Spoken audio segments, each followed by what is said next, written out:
Hi food lovers, மீண்டும் உங்கள் அத்தனை பேரையும் லக்ஷ் போஜனாவிலே சந்திப்பதில் மகிழ்ச்சி. என்னன்னு கேட்டிங்கன்னா, மேங்களூரில் வெள்ளரிக்காயை வச்சு ஒரு தோசை பண்ணுவோம். ரொம்ப பிரமாதமாக இருக்கும். மேங்களூரில் வெள்ளரிக்காயை வச்சு ஒரு தோசை பண்ணுவாங்க. ரொம்ப நல்லா இருக்கும், சாஃப்டாக. அதுக்கு ஒரு கார சட்னியோட சர்வ் பண்ணுவாங்க. ஃபென்டாஸ்டிக்காக இருக்கும். அந்த டிஷ்ஷு எப்படி செய்யலான்னு பார்க்கலாம்.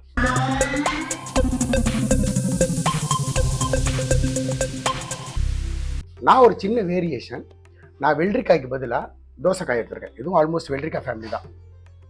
ஒரு கப்பு தோசைக்காய் எடுத்துட்டுருக்கேன். ஒரு அரை கப்பு தேங்காய் எடுத்துட்டுருக்கேன், துருவின தேங்காய்.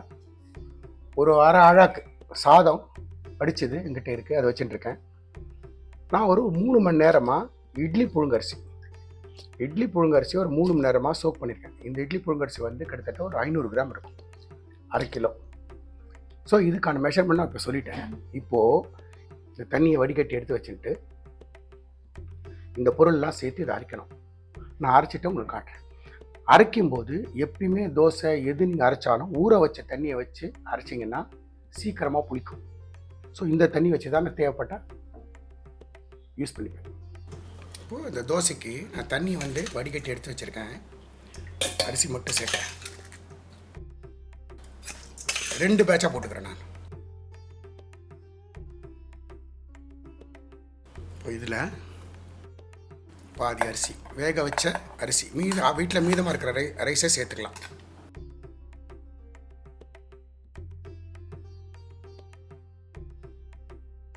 இந்த தோசைக்கால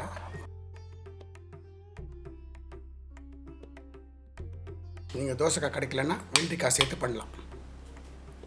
இப்போது இதை அரைச்சி எடுத்து வந்து நான் காட்டுறேன். இப்போது நம்மளோட மாவு பார்த்தீங்களா, இந்த மாதிரி அரைச்சிருக்கேன். ஃபஸ்ட்டு ஒரு பேட்ச் அரைச்சிருக்கேன், இன்னொரு பேட்ச் அரைச்சிட்றேன். நான் மொத்தமாக அரைச்சிட்டு உங்களுக்கு காட்டுறேன். 2வது பேட்சையை சேர்த்துறேன்.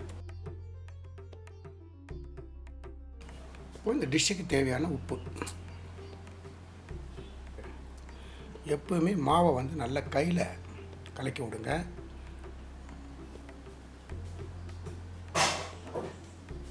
கரண்டிலாம் வச்சு பண்ணால் சரிப்பட்டு வராது. இந்த மாதிரி நல்லா நாளைக்கு நல்லா எடுத்து விடுங்க. பார்த்தீங்களா, மாவு இந்த கன்சிஸ்டன்சி.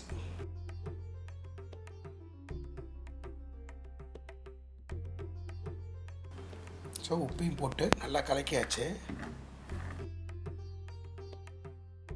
கலக்கின மாவை ஒரு மூடி போட்டு 8 மணி நேரம் புளிக்க வைங்க.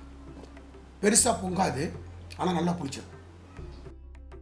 நம்மளோட தோசைக்காய் வச்சு அரைச்ச மாவு கிட்டத்தட்ட 8 மணி நேரம் புளிச்சதுக்கப்புறம் இப்படி இருக்கு பாருங்கள். நான் கொஞ்சமாக தண்ணி விட்டுக்கிறேன், ஒரு 1/4 டம்ளர்.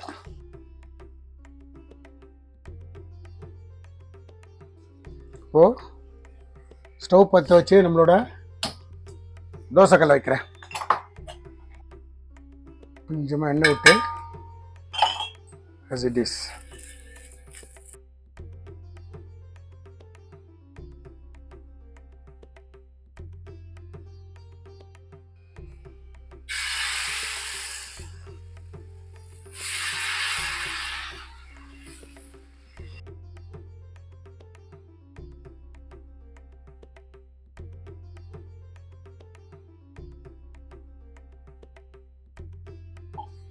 லைட்டாக சைடில்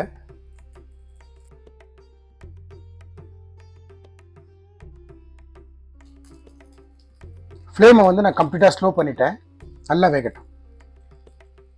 மாவு நல்லா புளிச்சு கரெக்டான பதத்துக்கு இருந்தால் தான் இந்த மாதிரி உங்களுக்கு அந்த ஸ்பாட்ஸ் வரும். எத்தனை கண் வந்திருக்கு பாருங்கள். அந்த கண் அந்த அளவுக்கு வந்ததுன்னா தோசை அந்த அளவுக்கு சாஃப்டாக இருக்குன்னு அர்த்தம்.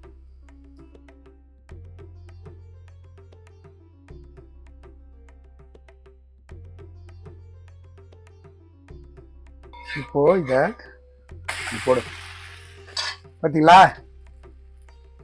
பஞ்சு மாதிரி இருக்கும். நான் போன எபிசோடில் ஒரு கார சட்னி பண்ணியிருந்தேன். அந்த கார சட்னி இந்த தோசையும் ஒரு அல்டிமேட் காம்பினேஷன். ஃபென்டாஸ்டிக்காக இருக்கும், ட்ரை பண்ணி பாருங்கள்.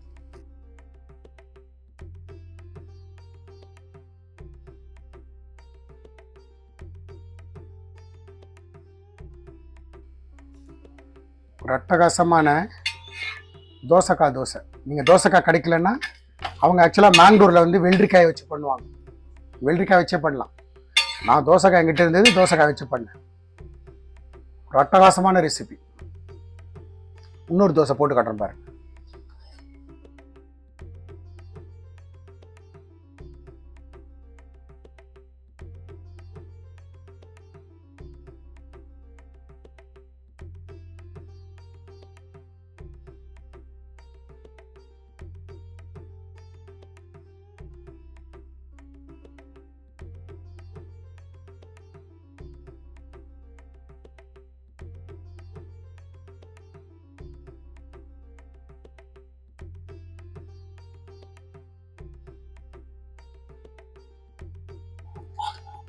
சைடில் எண்ணெய் விட்டுறேன்.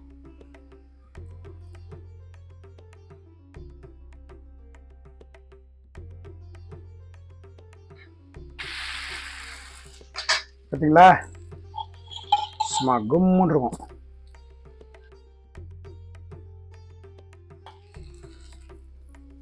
ஆக்சுவலாக இந்த தோசை எல்லாம் வந்து வடகரி வாங்கிட்டு, வடகரி வந்து கொஞ்சம் லிக்விடாக இருக்கும், ஊற வச்சு சாப்பிட்டோம்னா ஃபென்டாஸ்டிக்காக இருக்கும். 4 போகிற இடத்துல 6 போகும்.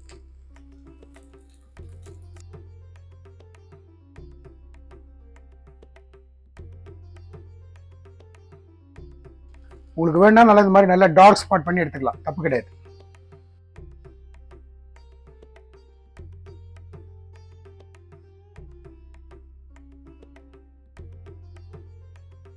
ரெண்டாவது தோசை. இன்னொரு தோசை போடுற பாருங்க.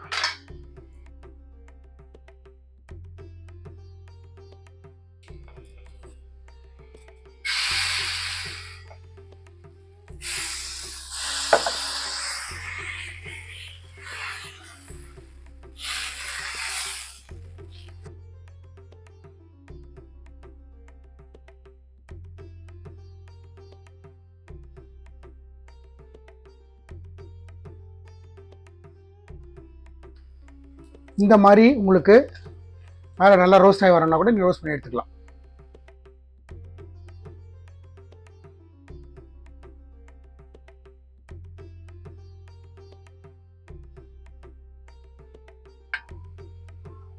மேங்களூர் சைடில் பண்ணக்கூடிய வெள்ளரிக்காயை வச்சு செய்யக்கூடிய ஒரு தோசை நம்ம வந்து தோசைக்காயை வச்சு பண்ணியிருக்கோம். ஒரு அட்டகாசமான ரெசிபி. ஸ்டவ் ஆஃப் பண்ணிடுறேன். தோசைக்காயை வச்சு நம்ம செஞ்ச ஒரு தோசைக்காய தோசை ஃபென்டாஸ்டிக் ரெசிபி. நம்ம ஒரு எபிசோட் ஏற்கனவே சொன்ன மாதிரி இந்த காரச்சட்டி படிங்க, அந்த சட்னி கூட இது ஃபென்டாஸ்டிக் காம்பினேஷன். ரெண்டும் ஒன்றாவே ட்ரை பண்ணி பாருங்கள், ரொம்ப நல்லாயிருக்கும். நான் எந்த மாதிரி இன்க்ரீடியன்ஸ் பிடிச்சதுன்னா அதே மாதிரி செய்யுங்க, எனக்கு கிடைச்சது எக்ஸ்பீரியன்ஸ் உங்களுக்கும் கிடைக்கும். இந்த வீடியோ பிடிச்சிருந்தா லைக் அண்ட் ஷேர் பண்ணுங்கள், உங்கள் ஃபேமிலி அண்ட் ஃப்ரெண்ட்ஸ்க்கு வந்து ரெக்கமெண்ட் பண்ணுங்கள். மறக்காமல் நம்ம சேனல் வந்து சப்ஸ்கிரைப் பண்ணுங்கள். அப்படி சப்ஸ்கிரைப் பண்ணும்போது பெல் ஐக்கானை கிளிக் பண்ண மறந்துடாது. தேங்க்ஸ் ஃபார் வாட்சிங் my all videos. Lakshman signing off from Laksh Bhojan.